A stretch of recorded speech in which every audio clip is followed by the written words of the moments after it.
Welcome back for the third time now. If you have been here since the first night, something in you has already changed, even if you can't quite name what. You met your shadow. You set down a mask you had worn so long you forgot it was a mask at all. Tonight, we take the next step of this arc. Not an ending exactly, but a kind of arrival. Tonight, we speak of wholeness. Let your body settle now, the way it has learned to over these past nights. Let your weight sink into the bed beneath you, heavier with each breath. There is nowhere else to be. Before we begin, as always, a small anchor. If you'd like, in the comments below, write, "I am ready to become whole." You do not need to know exactly what that means yet. By the end of tonight, you may understand it a little differently than you do right now. And that too is part of the process. Let your eyes close. Let your jaw loosen. Tonight, we speak of the self. Not the small, everyday self that worries and plans and performs, but the larger, quieter one underneath it. The one Jung believed every human life is slowly, unconsciously moving toward. Let's begin. There is an idea at the very center of Jung's psychology, one that takes a lifetime to fully understand, though its shape can be felt in a single quiet evening like this one. Jung believed that the psyche is built from pairs of opposites, light and dark, masculine and feminine, order and chaos, the part of you that wants safety and the part of you that craves risk. Most of us spend our early years identifying with one side of each pair and quietly disowning the other, because a single life, in a single family, in a single culture, rarely has room to hold both sides openly at once. Wholeness, in Jung's sense, is not the erasing of one side in favor of the other. It is not becoming only light, only order, only strength. It is the slow, often uncomfortable work of holding both ends of the rope at once, the strength and the softness, the discipline and the wildness, the part of you that leads and the part of you that needs to be led. He called this holding of opposites the transcendent function, not a resolution where one side wins, but a third thing that emerges only once both sides are finally acknowledged together. I want you to think for a moment of a quality in yourself you have long considered a weakness, softness, perhaps, or indecision, or a tendency to feel things too deeply. And I want you to consider, gently, that this quality has an opposite already living in you as well, however quietly. The soft part of you exists alongside a part capable of real firmness. The indecisive part exists alongside a part capable of real clarity when clarity is actually needed. You are not one half of yourself. You have simply been introduced so far, mostly to one half. This is the heart of what individuation asks of us. Not to choose a side and defend it for the rest of our lives, but to slowly, patiently, get acquainted with the whole cast of characters living inside us, including the ones who rarely get invited to speak. Jung described the self, the archetype of wholeness itself, using an image that appears remarkably across nearly every culture and era, the mandala, a circle often divided into four, centered around a single point. He noticed this shape appearing again and again in the dreams and drawings of people going through periods of deep psychological change, as though the psyche itself reaches for this symbol whenever it senses that scattered pieces are beginning, slowly, to gather back toward a center. You do not need to draw a mandala tonight, or understand its geometry. I only want you to hold the image loosely in your mind, a circle. Complete, containing everything, with nothing on the outside that needs to be defended against, because everything that exists has already been let in. There is a particular pair of opposites Jung returned to often because he found it operating beneath so many others: the pole between persona and soul, between the face we show and the deeper current of feeling and meaning that runs beneath it. We spent an entire night with the persona already, so I won't linger there again, but I want to add one thing now that connects it directly to tonight's theme of wholeness. The persona, worn without ever being set down, does not just hide the shadow. It also, quietly, cuts a person off from what older traditions called soul, not in a religious sense necessarily, but in the psychological sense of depth, of meaning, of feeling truly moved by something, rather than merely managing it efficiently. A life lived entirely through the persona can become remarkably smooth, remarkably functional, and remarkably flat, all at once. Competent on the surface, strangely distant from anything underneath. Wholeness asks for both, not the abandonment of competence, of function, of the parts of you that get things done in the world, but alongside that, room for depth, for being moved, for being uncertain, for letting something matter enough to actually feel it, rather than only managing it well.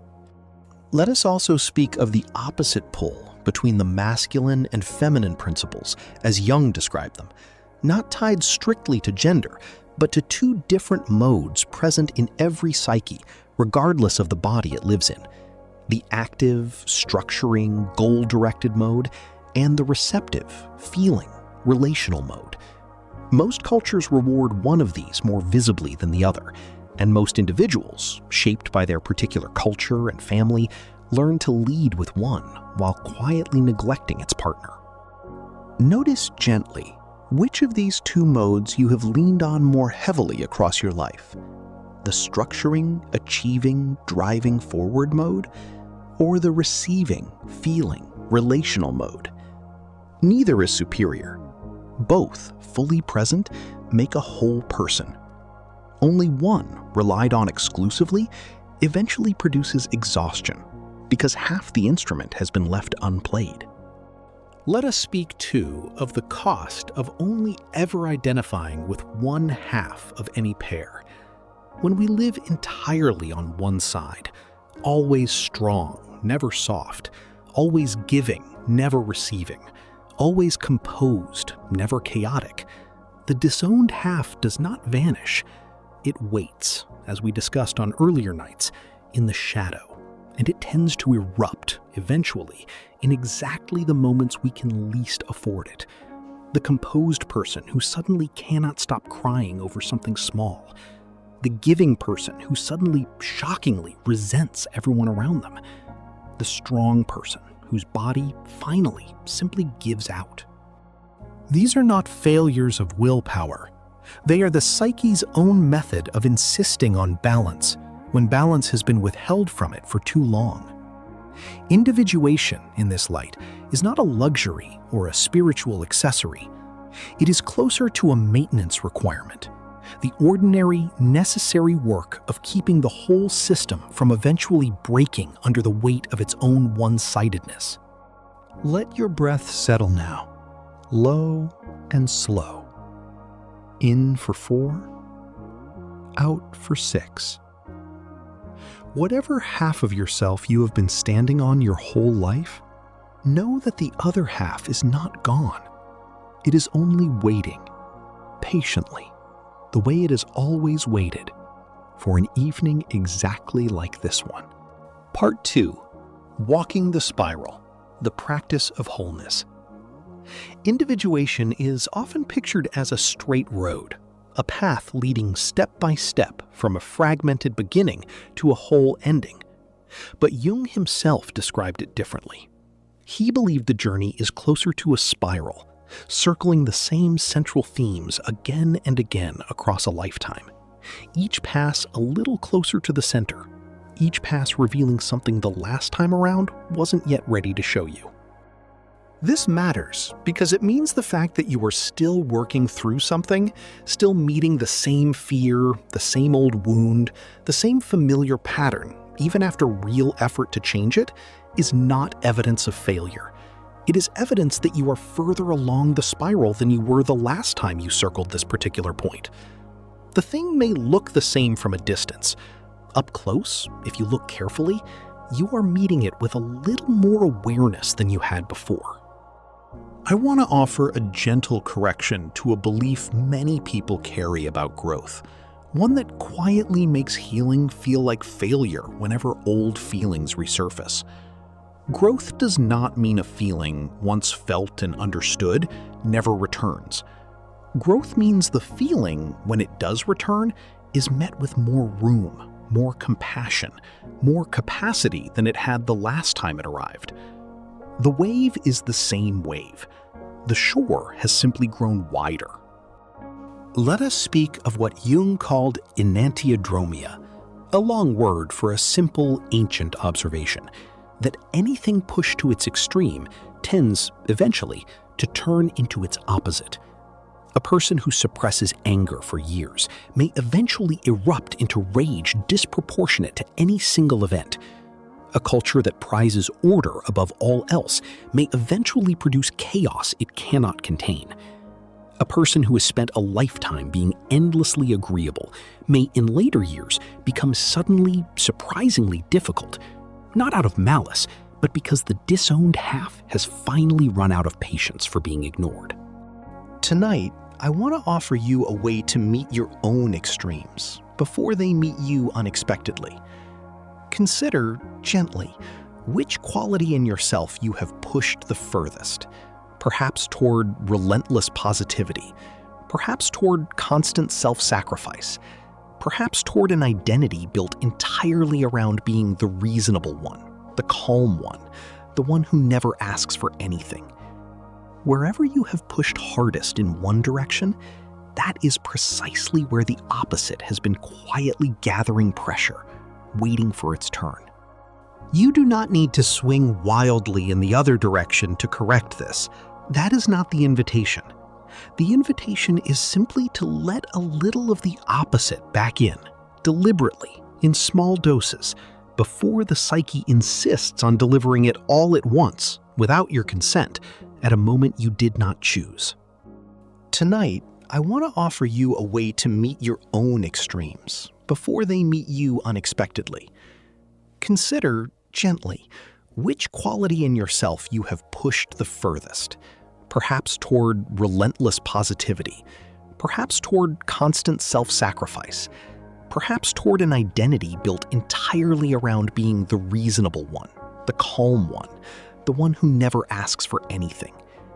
Wherever you have pushed hardest in one direction, that is precisely where the opposite has been quietly gathering pressure, waiting for its turn. You do not need to swing wildly in the other direction to correct this. That is not the invitation. The invitation is simply to let a little of the opposite back in, deliberately, in small doses, before the psyche insists on delivering it all at once, without your consent, at a moment you did not choose. If you have built your life around being endlessly capable, let yourself tonight, in this dark room where no one is watching, imagine what it might feel like to need something. Not perform neediness, actually imagine the felt sense of it, quietly, without shame. If you have built your life around being endlessly agreeable, imagine, gently, what it might feel like to disagree with something small tonight, in your mind only, without immediately softening it, without immediately apologizing for having a different view at all.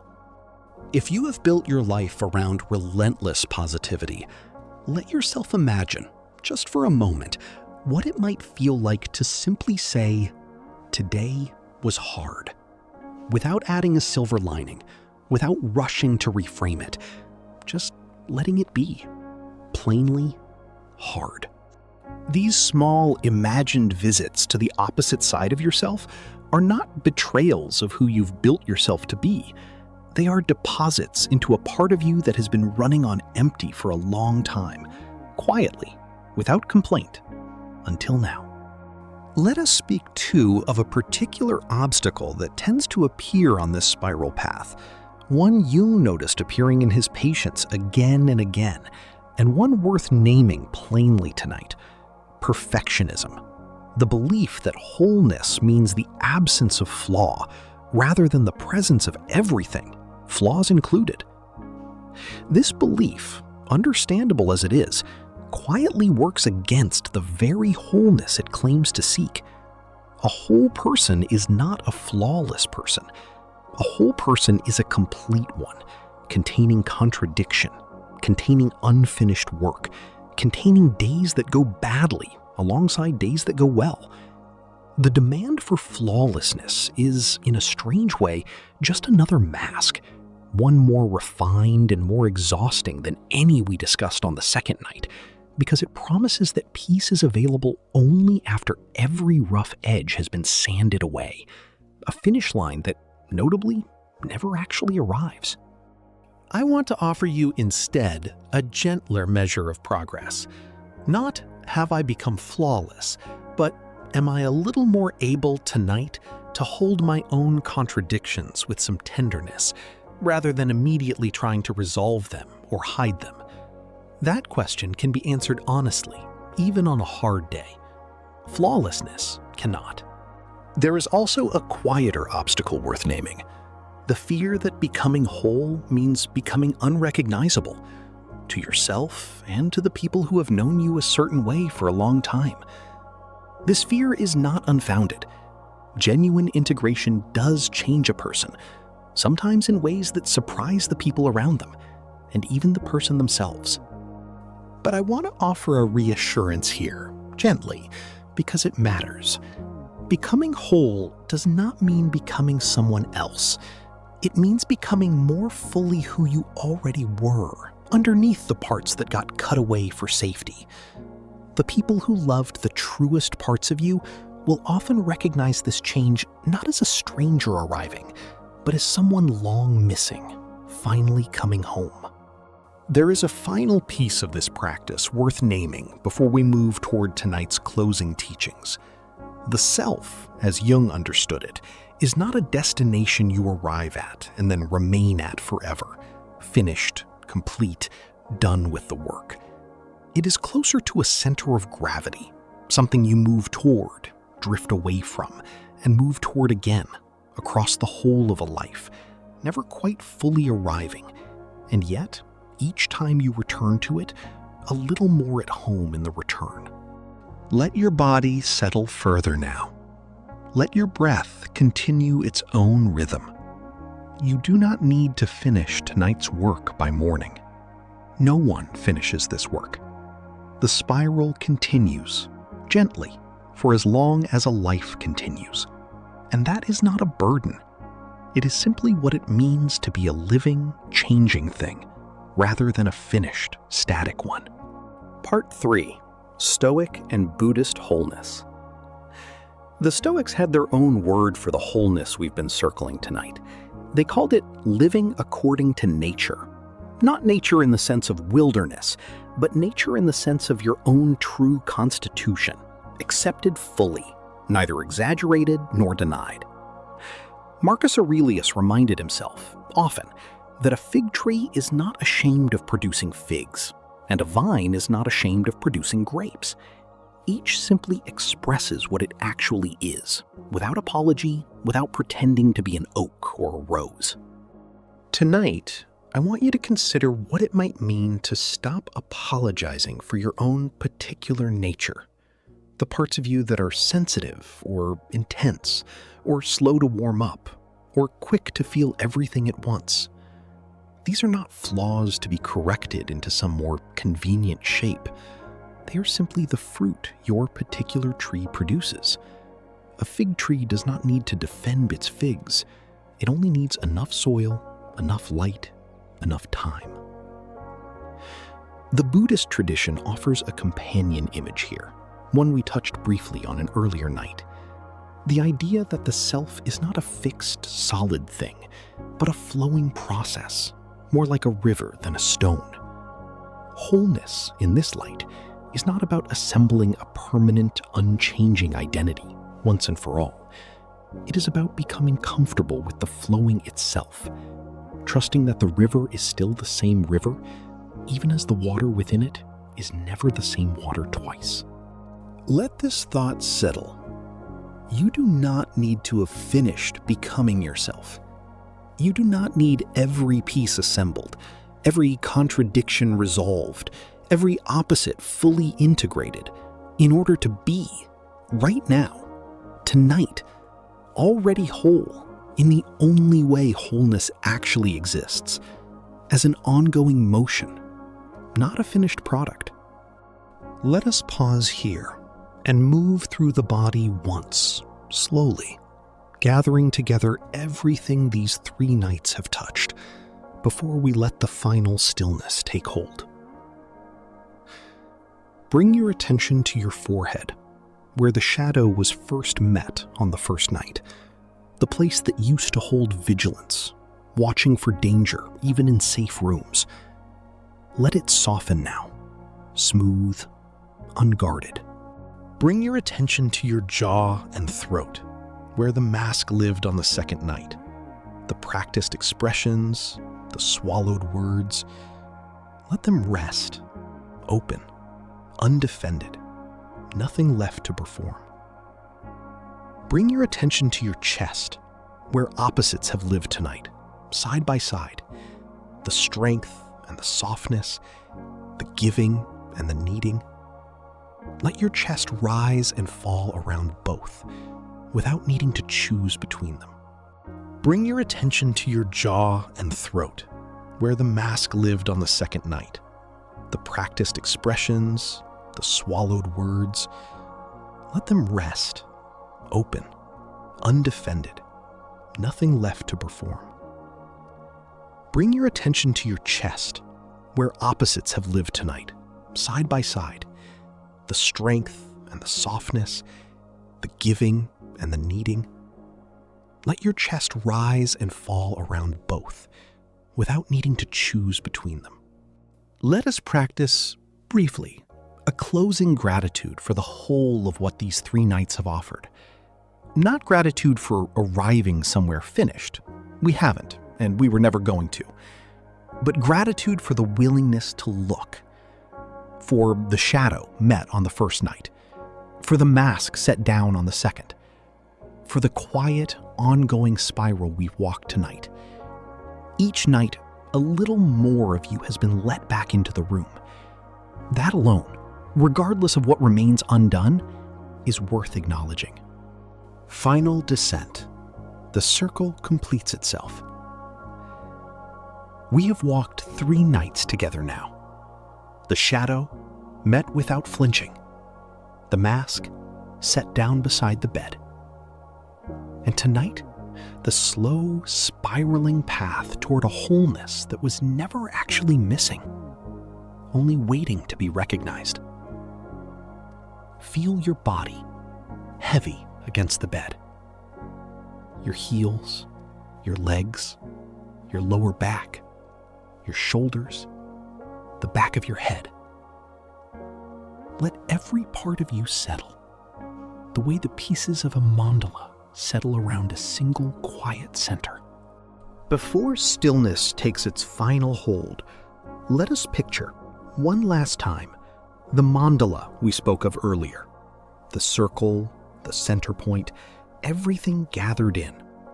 See it now, softly, in your mind's eye, not as a task to complete, but as an image already true of you, right now, exactly as you are. In this circle, place the shadow you met on the first night. Not banished, but included, a legitimate resident of the whole. Place the mask you set down on the second night, not destroyed, but resting nearby, a tool you may pick up again tomorrow, knowingly, when a room calls for it. Place the opposites we walked through tonight, the strength and the softness, the structure and the feeling, each one finding its own quiet place within the same circle, none of them needing to defeat the other. This circle was never something you needed to build from scratch. It was always the shape of you. Underneath every fragment, every mask, every one-sided extreme. Tonight, you have simply been remembering its outline, the way you might trace with a finger the edge of something that was there in the dark all along, waiting only to be touched, to be known. You do not need to remember the details of these 3 nights by morning. The body remembers what the conscious mind lets slip away. Something in you has been circling closer to its own center these past nights, and that motion continues quietly, on its own, whether you're awake to track it or not. Let your breathing return to its own natural rhythm now, unmanaged, unguided, the way it has always known how to breathe, long before any of these words were spoken to you.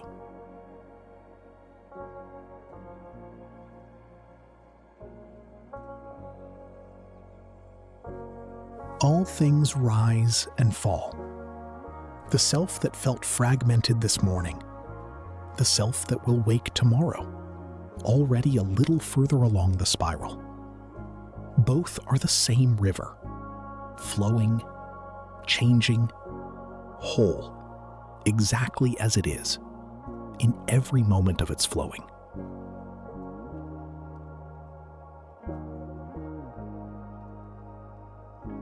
The mind is now a calm place to rest.